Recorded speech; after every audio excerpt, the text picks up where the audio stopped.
Eweesummaarrat mootummaan naannoo keenyaa xiyyeeffannoo guddaa kennee kutaa tokkoffaarraa kaasee akka kutaa 8 ijoollee keenya kanarratti barsiisaa jiru.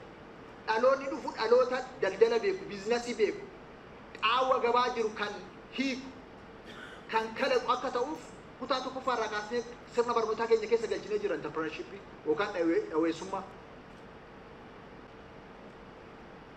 So gabaa keessatti rakkoon jiru qaawwi jiru carraadha malee rakkoo ta'uu irra hin jiraatu. So hawaasa entrepreneurial ta'e kan kalaqu ariitiidhaan hawaasa deemu uumuun irra jiraata. Ogummaan iddoo hundatti fooyya'uu qabu. Mana hojii mootummaa keessatti ogummaan fooyya'uutu irra jiraata. Qonni keenya akkaataa amma deemu kanatti deema taanaan erguu ga'uu hin danda'u. Qonnaan bulaan keenya ogummaa isaa ammayyeessuu qaba, fooyyessuu qaba. Haga ogummaan qonnaan bulaa fooyya'e oomishti qonnaa kan fooyya'u. Qulqullinaanis ariitiidhaanis oomishuu kan dandeenyu. Ogummaa amma qabaan industiriin babal'achuu kan danda'u.